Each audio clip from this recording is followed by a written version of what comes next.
And here we are in Game 2 of Braddock against Mondragon. Mondragon is currently up 0-1 in the Team Liquid Star League Round of 16, sponsored by PokerStrategy.com. And here we have Mondragon spawning right at the top as the orange, or should I say yellow, Zerg pieces.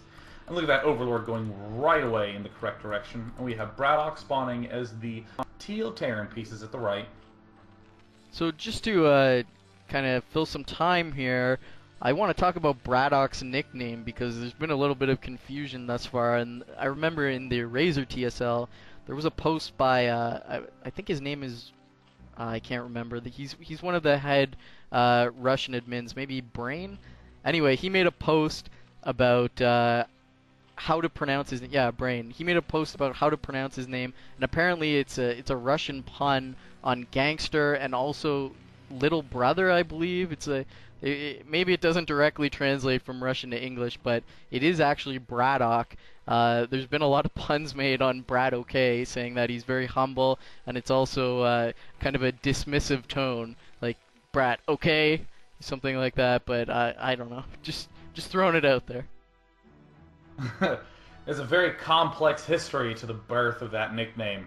For me, honestly, day was one of my favorite words, nine's one of my favorite numbers, and brackets are my favorite delimiter.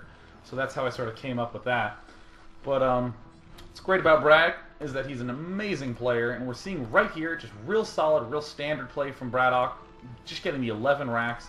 Actually, a slightly late 11 racks. I wouldn't call it late so much as relaxed. He's just very confident that nothing early funky is happening right now. We see Mondragon going for the usual expand on 12, but look at how early this drone scout came out. Really, Mondragon wants to get a good look at what his opponent's doing. And fortunately for him, look at this starting Overlord, sees that first SCV pop out. He already knows the starting position of his opponent. Yeah, and just pulling that back, not even going to go into the main, so he's just going to hang around the natural. One thing that's specific to this map is there's no cliff around the natural, so that makes Overlord scouting a little bit difficult, and I think it's especially true at this position. There's no real good spot to hide your Overlord where it's not vulnerable to marine fire and where it can see what's going on, and we saw that came a factor in Mondragon against Shaman when Shaman just moved out and Mondragon didn't have anything there defending. So here comes Braddock's first SCV, gonna put down that command center before the first Marine. Taking a look at Mondragon's main, we've got the 11 pool coming up now, probably gonna see the third hatchery and just move towards a standard 3-hatch tech. I like the way you described that Overlord scouting pattern, how it's a little bit difficult on this map. Notice what Mondragon did with his first Overlord. He scouted right here to the point at Brad OK's natural and just stayed right there. He didn't advance into the main because he knows how dangerous it is. That's when you know a player has a lot of experience, when they're very careful with how they place their Overlords. We see the 14 guys are going right down here for Mondragon. Makes 2 sets of Zerglings. Wouldn't be surprised, once again, if one of those first Zerglings goes straight off to Braddock's base, because it can be a little bit difficult to see all the Marines popping out. And that's how we saw Phoenix just crush Cole on this map. And looking in Braddock's main, we've got a very standard modern TVZ opening. Kind of the older style was get 1 barracks, get your gas in Academy very quickly, the thinking being, as soon as I have medics out, I'm going to be okay. In this day and age, we see the command center go down before the first Marine, and then the second barracks coming up after the second Marine. Braddock getting this barracks very beautifully timed. Looks like he's just going to be able to get... Oh, he doesn't get... Okay, now he gets in. A little bit dangerous. He's going to lose a Marine. No, he doesn't lose a Marine. So these Zerglings going to run in and do some harassment. I don't think this is going to do too much damage. A little annoying. He's going to lose some mining time, but the Zerglings are heavily damaged. Probably going to be taken out very quickly. And look at this, taking out maybe another Marine? No, looks like Brad OK is going to micro that properly. Oops, accidentally lost 1, but still, very nice defense by Braddock. And what's funny is that it doesn't seem like that big of a deal to lose that early set of Zerglings, but it can be a very uncomfortable position as Zerg because you suddenly have literally 0 map control. I mean, this Overlord is sort of checking out what's up, but look at Braddock just sending a Marine right up there and is shooting the Overlord away. So you kind of want to replenish your Zerglings, but this is the bad time to replenish Zerglings as Zergs. You want to be making drones right now. That's the way it makes your build work out. If you make too many Zerglings, suddenly your Spire finishes and you have 900 gas and like 250 minerals, and you're just like, ugh, you know, it's that significant of a change. So, I would definitely give the advantage a little bit to Braddock right now. Yeah, and if we look in Mondragon's main, this SCV was sitting in there, I mean, the whole time, not even being dealt with, just checking the layer timing. He saw the layer finish, now he's going to come back in for a second peek, and this way he can just be confident, okay, I know he's doing this tech, even though I can infer that he's going Spire. I mean, when I actually see it, that's going to make me a little more confident, and there the SCV takes a stroll around the Spire. It can continue checking for any other sort of tech building, and let's just take a look in Braddock's main. He's got Stim coming from the Academy, +1 started in the engineering bay, adding a third barracks. So I like Braddock's position thus far.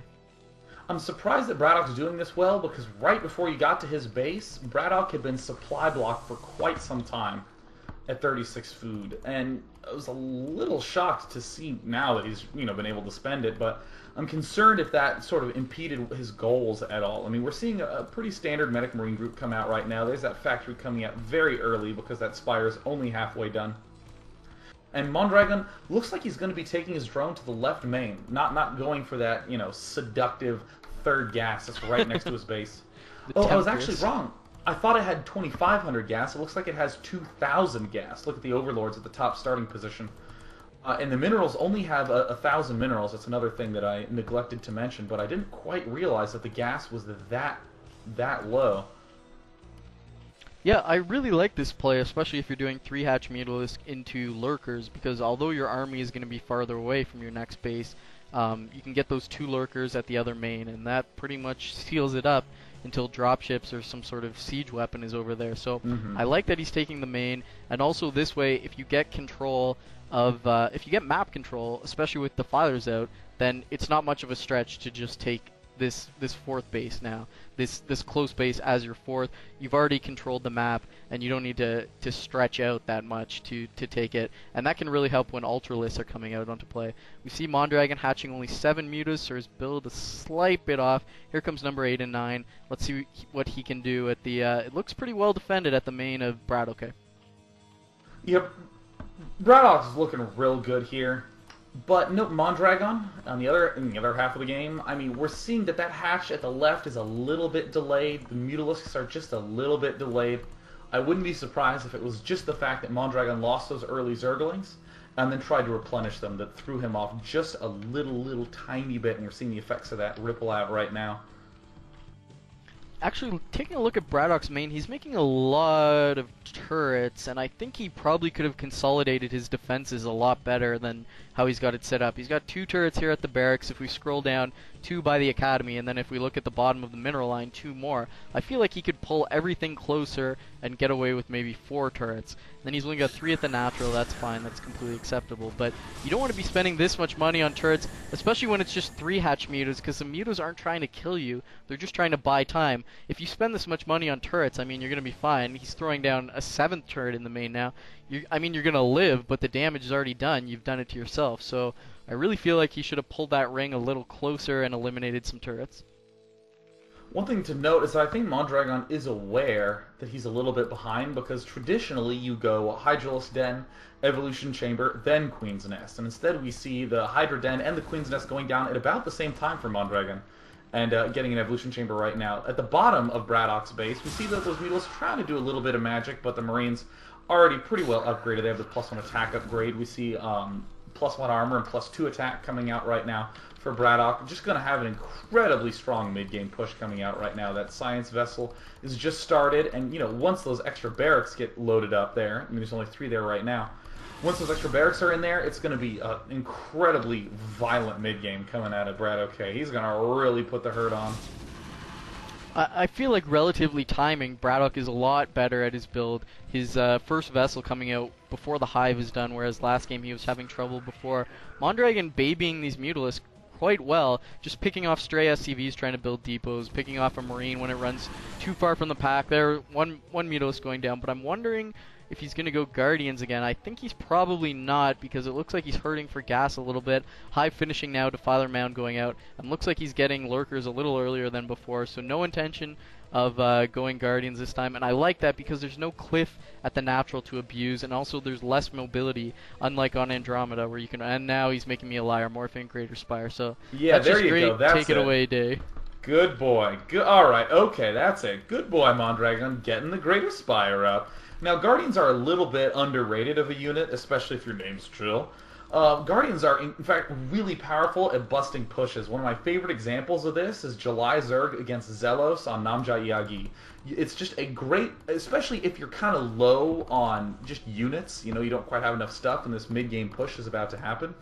If you start teching towards Guardians, you suddenly are spending all your money on Zerglings. You're building up a big Zergling force, and then when your Guardians finish, or excuse me, when your Greater Spire finishes, you morph them all into Guardians, and you can do a really huge push back against this mid-game push coming out from Braddock. Look at already the Mutalisk positioning. If he morphs Guardians there, he can crunch all of Braddock's army from behind. So, I mean, always think of more options for your Guardians than just sieging the natural, because even though that's a nice little cute tactic to do, it sometimes is way more beneficial just to crush the push at hand. And we see this push getting right up onto this high ground pod. This is what I love about this map, Neo Tornado. These high ground pods make for really interesting push directions. I do think that Braddock should invest in just killing all those chrysalises. Chrysalises? Chrysalixins? What's the plural of that? He needs to kill them. That way he can move up and down, because if there's a swarm there, it's going to make the retreat way too difficult. And we see that Defiler Mound has just finished Dark Swarm.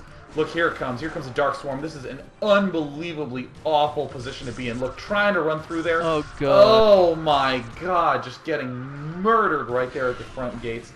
And the Mutalisk up at the north, eagerly awaiting to be morphed into Guardians, but probably going to be able to get into an even better position and push very aggressively. These two tanks just doing their own thing, just dying off, poor guys. Yeah, I feel like that was a good push timing for Braddock, trying to get out there before Swarm was finished, but he just got caught up too much on the train. Now Mondragon continuing to push in. Looks like Braddock's not looking. He's still got enough energy on that Defiler. He needs to get that. Braddock needs to irradiate that. A lot of units are going to die here in this Lurker swipe. Tanks going down, Marines going down, medics going down. So a lot of death happening there. Where are these Guardians? Okay, the Guardians are going to do, as you said, defend the push at the natural, but looks like they weren't even necessary. Does Braddock have any idea of this? No, he doesn't. Second starport is a little slow and no Wraith on the way. So those Guardians are going to be hard to deal with until you get the cloud of science vessels out that's necessary to deal with Guardians. And here come the Guardians, dun, dun, dun, dun, dun, dun, at the natural expansion of Mondragon. Mondragon just repositioning at the front. But when these Guardians get to the natural, oh baby, it's going to be awesome. So it looks like we see a very small Lurker Ling push with Defilers advancing forward. Braddock doing some nice micro, sort of pulling back. Oh, these tanks completely undefended, trying to unsiege, trying to use his special plus 50% unsiege speed, given, you know, his background. It's almost like we're playing World of Warcraft, you know, it's a special, it's what Russians get, you know, they unsiege tanks really fast, which is why we get Android and Advocat being such good Terran players out of Russia. And see, these Guardians positioned nicely here. Watch the beauty of these Guardians right here. Watch the sultry, suave behavior of these guys. Looks like only two want to help my point, but still, point made nonetheless. And we've got Braddock moving into the main of Mondragon with a dropship unloading right beside some Scourge. That's a little bit of a ballsy move there. Mondragon's timing a little off there. Guardians now into the natural. Lurkers and Guardians going to clean up there, and Mondragon's got a lot of units flooding in back to the main to try to defend this. Looks like Braddock's going to take out the Sun Colony, and he's going to have to kill these units. I'm looking at Mondragon driving in with the Guardians. Braddock has no answer to the Guardians. Looks like he wants to come back, but there's two Lurkers helping. Meanwhile, the main gets cleaned up. Mondragon again in a very nice position in Game 2. In a decisive lead at this point. There's some irradiates going on there, trying to spread out. Lurkers doing a little bit more damage than they should. And those Guardians are going to finally get killed. Those poor things, those valiant Zerg warriors. We hope to see you again in the next game. And Braddock's macro slipping a little bit. He's at 1k 500, and Mondragon's still having a lot of trouble keeping his money low. Same consistent issues going on from last game.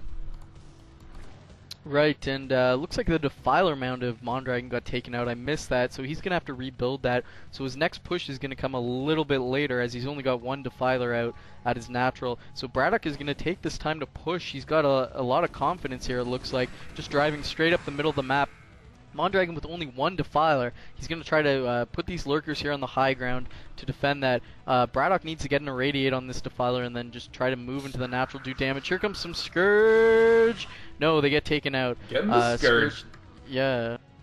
Damn. Oh shit. Yeah, I mean, what's kind of funny about Braddock's position is that he really does have to push into the main because that's the only way he's going to be able to secure this top right expansion right here. We do have a Wraith and a dropship sliding up along towards the back of Mondragon's base. Oh, Scourge getting right there and ready. Oh, man. Scourge didn't even glitch in the slightest. This is just, everything's going wrong for Braddock. He's adding on 2 more barracks. He has 8 barracks total, with Marines just pouring out of them, trying to get into good position somewhere in the middle. But this medic Marine group is pretty small in the center of the map. Even though it has really good upgrades, they're 3-2. Still need to do a little bit more. And this is the stage in the game where you really need to lift off those engineering bases and start floating them into key positions of the map. That's the only way you're going to be able to keep tabs on what your opponent's doing. And here we go, Braddock moving into the 9 o'clock. Looks like Mondragon already has a preemptive swarm there. You show up, swarm is already cast. So he's going to be doing a lot of raid. Big plague, oh my god. The majority of the Marines getting taken out, that so big. Taking a look just at the upgrades quickly, we see Braddock at 2 armor, 3 attack, so very big upgrades for him. Mondragon at 2 armor, 1 attack, so both of them doing well on their upgrades. I'm expected now that Mondragon's secured his 4th gas, he's going to be put down an Ultralisk Cavern. Okay, there it is at the natural, researching armor, that's about to finish. Mondragon also taken the 6 o'clock base. I mean, everything is just going right for Mondragon. He's playing this kind of style where you can just defend up. You make a Defiler, you cast some spells, it gets irradiated. You make another one, and you just keep taking gas until eventually you have a lot of ultras, and it's really working well. Thus far, it looks like Braddock doesn't have an answer. He's trying to take this expansion down at the bottom right, kind of 5 o'clock position. That looks a little dangerous, and this Overlord is going to see the SCV train grazing right by it. So Mondragon is going to be aware of that. Yeah, I mean, only the most aggressive of Terran players can batter down the sort of defense that Mondragon's putting forth. He's already getting the speed upgrade for his Ultralisk. We don't see... Oh, now we see both of those evolution chambers from Mondragon really researching. And look at these science vessels coming in, irradiating everything that costs gas. Exactly what you want to do as Braddock. Just dart in there. Even if you lose 2 or 3 science vessels, it's okay because it allows you to push forward super aggressively. Would like to see a little bit more irradiate go on. I think he actually has enough mana in a few of those science vessels to advance. Oh, and look, a science vessel here at the left trying to get in there, but Mondragon with those preemptive swarms just bringing the Thought Hammer right down. All over oh, look at this Braddock's Defiler just struggling to plague, and there it is. Braddock just giving up, and the plague dealing a lot of damage. Braddock's got a dropship actually in with his army here. I don't know what that's doing. It looks like it's just grouped up. I don't know. That guy shouldn't be there. But anyway, looks like he's about to get max. He's at 174. Mondragon's at 145. But I feel like the strength of Mondragon's army is way bigger than Braddock's. If they ever go toe-to-toe, Mondragon's probably going to be able to take the battle. Unless... Oh, Science Vessel going down to Scourge. Braddock needs to get in here with the Science Vessels and get it radiating. Whoa, there's still a Guardian left. You must be happy about that day. Valiant Guardian Warrior. Oh, poor thing. You know, killing these Chrysalises is a really important step to having good control over this map and having the flow go the way you want. I think it's highly underrated. Look at this nice small army going to get cleaned up. Ooh, beautiful plagues. Oh, running the wrong direction too. And if we look down here at the bottom, a small group of Marines annihilated the 6 o'clock expansion of Mondragon. And we have mines planted beautifully here. I don't think Mondragon's going to be able to advance, but I don't actually think that Braddock is in the best position. I mean, 5 geysers up and running for Mondragon. The one in Mondragon's main, actually all 3 of the top geysers are a little low, only 1,000 gas left, but I still think that's going to be plenty of gas for what Mondragon wants to accomplish in this game. Whoa, where is this dropship going? It flies directly over Braddock's entire army and into the main, or not into the main, into the 3rd base. A little strange, and a little strange. There's no reaction. Meanwhile, bottom right is getting sieged, excuse me, by a few Ultralisks. A Lurker Egg also being morphed by a Hydralisk there. Looks like the dropship gets. Oh, dropship's still alive, but everything else is dead at the 3rd base. So Mondragon cleaning up an expansion and saving his own expansion. Braddock needs to get something done to put a little more pressure on there. Meanwhile, Braddock has also got the top right base going. I missed that. It's completely saturated. Got an empty bunker up there just for show. That's also nice. But Braddock doing a better job this game of kind of trying to keep Mondragon under control. Oh, another big play going off at 9 o'clock. These Zerglings are just going to cut those units up as they only have And a one dropship at the top, and there's some Scourge chasing after this dropship. Oh, managed to take it out. And you know, even that's a little bit unfortunate. I mean, Brat was maxed when he was moving out with that dropship, and you really want to get as aggressive as you can. Let's see if Braddock can scan this big Ultra army in the middle and do some serious irradiate damage to it. Oh, look at the Vultures just darting forward, hopefully trying to take out some Defilers, but not quite getting it off in time. Looks like Braddock saved his 5 o'clock base. Mondragon sending some units down to 7 o'clock. I thought those would go over to 5 o'clock. Oh, huge plague in the center! Oh, look at that enormous God. plague in the middle, getting every single one. Braddock tried to advance just to pick off some Ultras with a Radiate, and one Defiler came forward and ruined the entire day for Braddock's main army. Look at that. No centralized army anywhere for Braddock. He has 136 food. Recently 200, but just got annihilated right there. Bottom expansion dropping for He's also about to lose his 5 o'clock as well, losing all the SCVs. Looks like the command center is going to die if it doesn't lift off, which it appears not to be. So the wheel's really coming off for Braddock, and there's an Ultra at top right. What is that doing up there? My God, the Ultros is going up there just to prove that it's going to be a tough task for me to win my 10 esports bucks. Just running around the command center, dancing with the SCV. Yeah, so it looks like Mondragon has depleted one of the geysers up there, soon to be 2. So maybe if Braddock can hold on just a little bit longer. He's still at 156 food. He still has just a little bit of minerals at his natural expansion, and he has that third base up and running. But those 2 engineering bays of Braddock have not been lifted off yet, and I think that's a real blunder. You want that science facility and both those engineering bays floating where you can see important stuff all game long.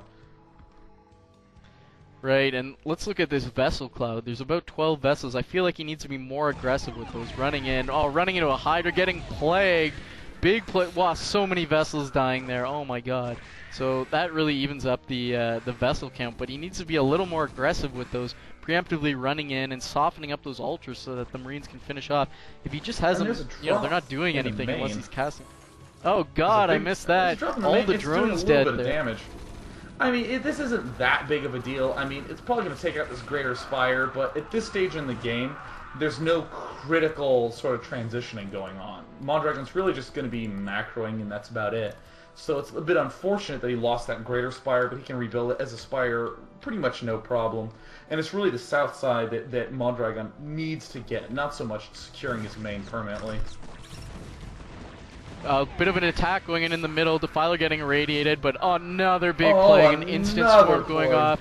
Good God. Army getting cut off as it's trying to run. Braddock has almost nowhere to run. Now he's out of the swarm, but I think his army is too weak at this point. And especially with that irradiated Ultra coming through there, that's going to deal so much damage to those plagued units. He's just getting it right in there, crushing Braddock's entire army. Braddock has basically no prayer left. 5 o'clock is dead. Mondragon's taking the main at 7 o'clock. He's also taking the 8 o'clock. I mean, what's the answer for Braddock at this point? He's mined out at his natural. He can't support his barracks anymore in a few seconds, and that's just going to be it. Mondragon played incredibly well this game. Yeah, I mean, I'm going to step out on a limb and say that if Braddock had killed off those Chrysalises, he probably would have had a lot better chance moving his army in and out of locations. Look at this drop happening at the top right expansion, about to get unloaded, and there's going to be very little that Braddock can do about this. He has such a tiny medic marine army and almost no money at all. I mean, look, coming in here with just 4 Marines, but the Ultras don't even really care too much. Mondragon, in the meantime, is just sucking up the rest of the map. Look how quickly that fell. Good game. Mondragon is currently up 2-0 against Braddock. And they're both playing really well. I feel like Braddock has good decision-making, good control, but Mondragon's control always a little quicker. His plagues are always so clean and so instant, always followed up by a swarm, and he's just got one Defiler there, and the Defiler doing so much damage. I mean, Braddock needs an answer.